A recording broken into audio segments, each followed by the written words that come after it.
Hi, everybody.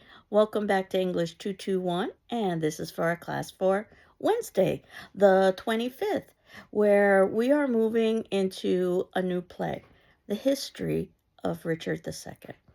And actually, the play's title is The Tragedy of Richard II. More on that in a moment. But it is a history play, and that means that we're moving away from the genre of comedy to history. That said, ultimately, I wanted to devote most of today to having you begin viewing Richard II. So today's video will be fairly short.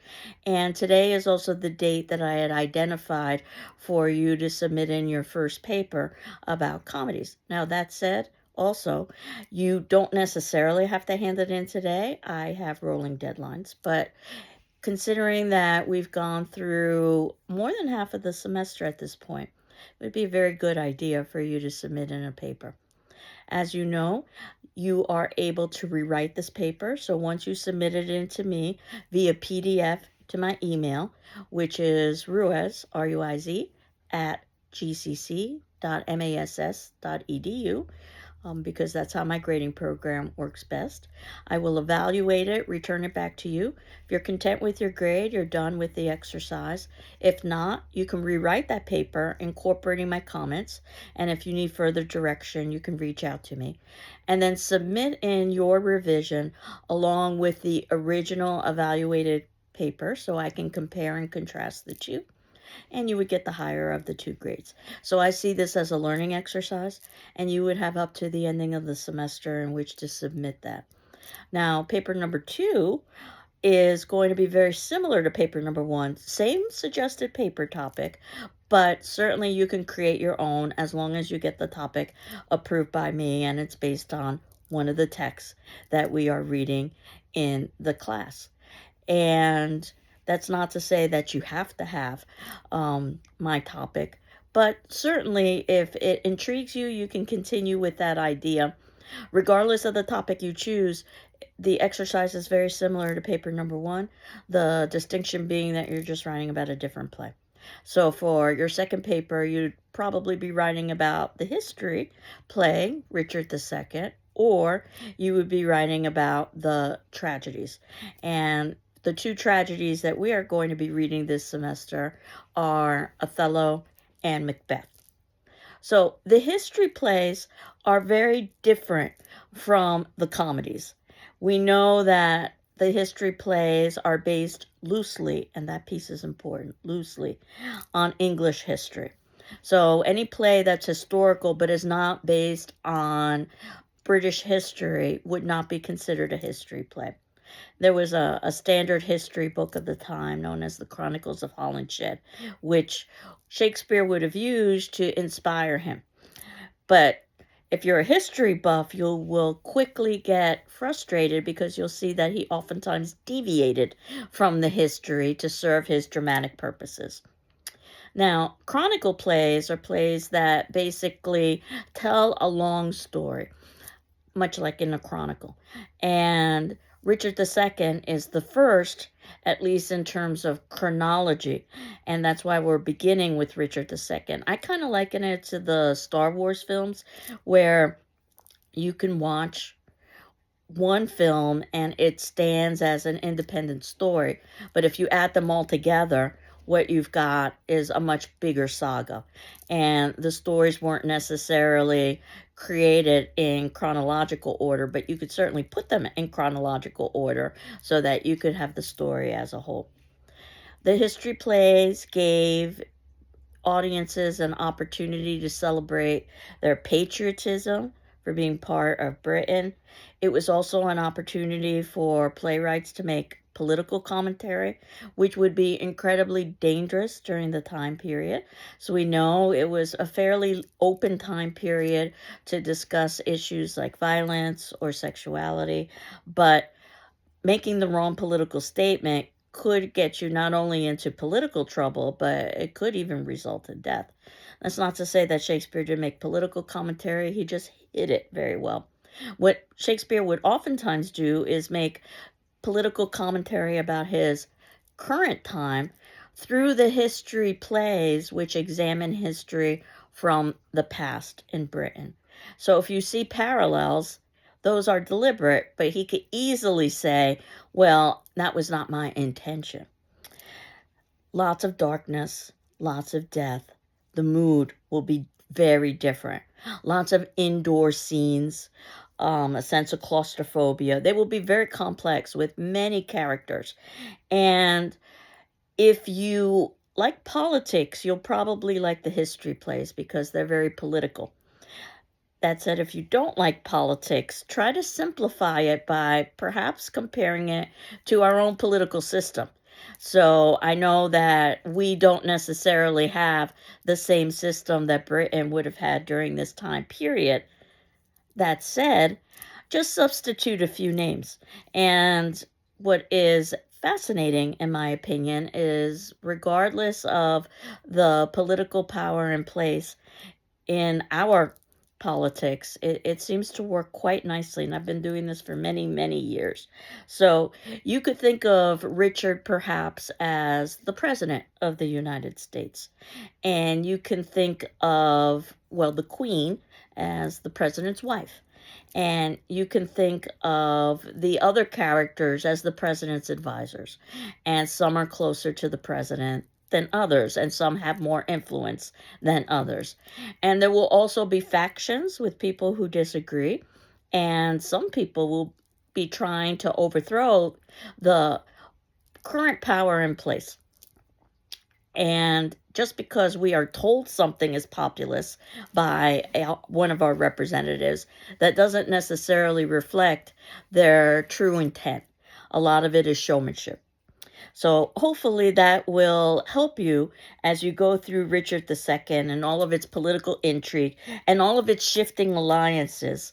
And alliances are oftentimes formed for personal benefit, even though in the end it's supposed to be for the welfare of the country as a whole.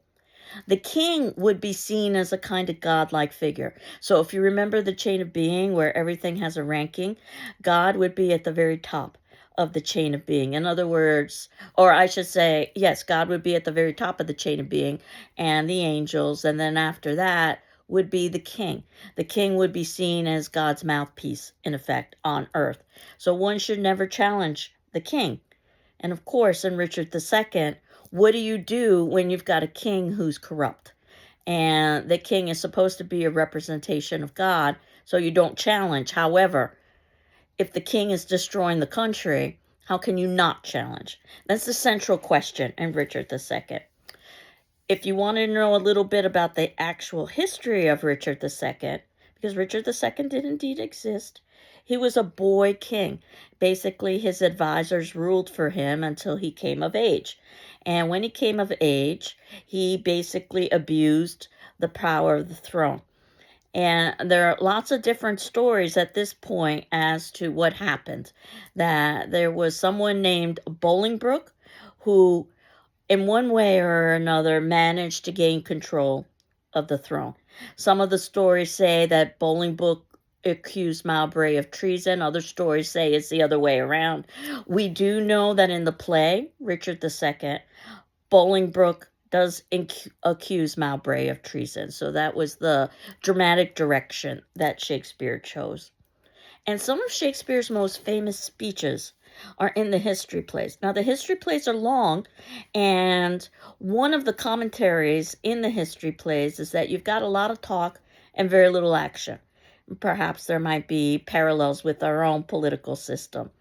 Richard is very good at speaking, but not very good at doing or acting.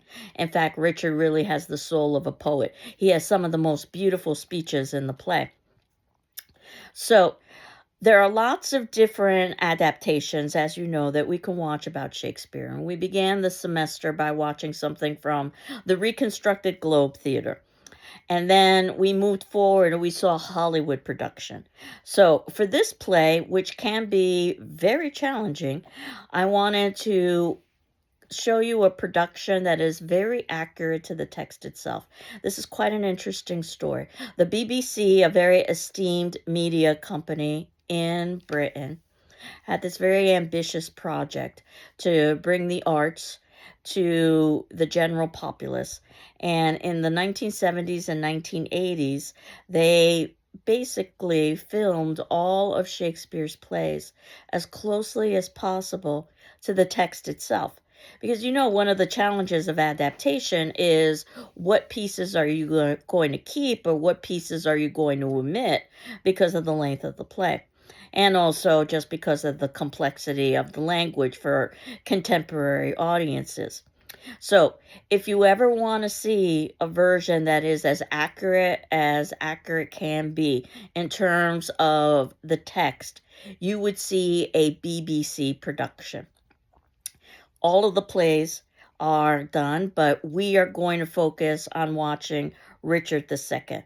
This one came out in 1978, so it will look a little bit dated. It stars the great Derek Jacobi, who's a superb actor. Length, 2 hours and 38 minutes. So I did say that there's a good amount of length here. So I'm going to divide up the viewing into suggested pieces that I suggest you watch from the first act to the second act, and you can see this in the third section below in the notes.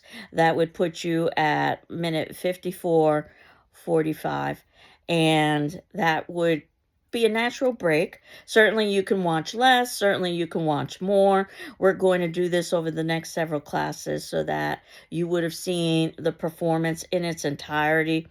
The director is Giles. You can find this on some streaming services. You can find this at the GCC library through Canopy. They stream it and you can get closed captioning. And you can see that in the third section below, I've given you the link for the GCC library Canopy streaming of Richard II. But you will need to sign in to the GCC library site if you are off campus. I was also able to find a free link on the open internet. It doesn't have closed captioning, unfortunately. But again, there is so much accuracy with Richard and all of the other plays through the BBC. You could literally just read along from the text. One of the things that they do in Richard is that sometimes they change the order of some of the scenes in the BBC filming. But I've provided you with a free link. So now the rest of the class, and I suggest that you try to invest about 55 minutes or so, is devoted to watching and listening to Richard II, which is perhaps Shakespeare's greatest play in terms of long and poetic speeches. The attendance question today is going to be based on that performance. Based on what you've viewed thus far, depending on how far you decide to view, do you like or dislike the 1978 BBC production of Richard II? And why? And of course, there's no right or wrong answer to this. I'm really more interested in your impressions and your thinking. And as you know, you're not required to respond to your classmates. You're certainly encouraged to, but you are required to read your classmates' responses and my responses in turn. That'll give you a good idea of what we would be talking about in class and perhaps might inspire you in terms of your second paper. That response would be due Friday, the 27th. If you need additional time, please let me know and I can grant you an extension. So, without further ado, I will leave you to begin your watching of Richard II. I hope you're doing well. I'm doing well. And we will continue on next class. Take care. Bye-bye.